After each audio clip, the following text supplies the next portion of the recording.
lengma ki kot kisla ki blayo da kapan RTI ka Confederation of Riboy People Corp kalap baka MIDC lani ka Meghalaya Industrial Development Corporation kala syuklun jaga jubor hagi thain jangka bernihan.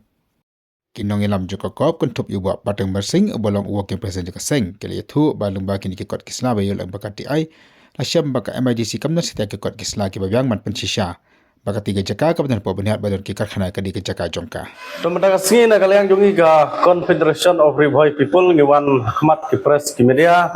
man penpau syaki pajba habai dai bat ke jaka jongka MIDC angtai hapo berni.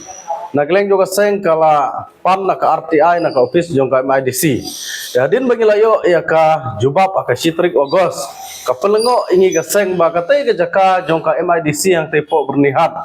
Ba kim syam lala ban provide kawairu ka dokumen. Tena kalian juga seng ngilayo ya kena ke jubab ba kim don katakalan agreement kim don kena ki kot kisla haga bedai bat kate ke jaka. Tena kalian ka seng ni penpau sya kipat ba kumno kene ka MIDC kala ban kam ya kene jaka po berni klub di kot kisla ke babiang bat ngilawat jing tip runa usim jong garaj merwet ba kene jaka te ka ha po garaj merwet wat ka kot kisla na garaj ro kim syam ladon kat kum kene ka RTI ka ba ngio tena geleng jong kaseng ha bai dei bat kene ka kam nginang budin bat nginang ya syakmat ba hadu bandalap ya ka jing sisya na markat kum ka jing pau ha kene ka RTI ka bangilapan ka pau baya kene jaka ka MIDC kala syuklun klem kikot kisla tena geleng jong kaseng nginang wat nang nei syakmat banlap ya ka jing sisya bat lada ka MIDC kamla ban penbiang ya kikot kisla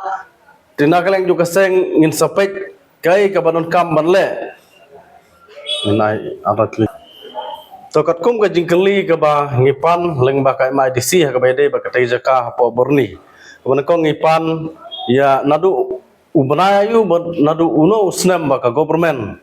ka MIDC kala shim ya ka jaka po borni ti ka neru ki khamla ban jubab bat ka ba ar ngilapan ya ki detail jongka land agreement hapeng ka snong le garaj bat ki beneficiary kataru ki khamla ban jubab ka balai ngipan ya ka total area jong katai ka MIDC yang te po berlihat kataru kim semla ban jubab ana ngilapan hang ne ba hatola dadai ka jaka ju private kadon na em ka compensation namanta kite ki nong chong snong la dadai ka private land kataru ki khamla ban jubab te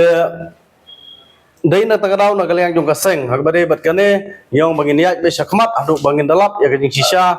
ka jaka jong no katay hangte po berni ka bala kenrup na ka MIDC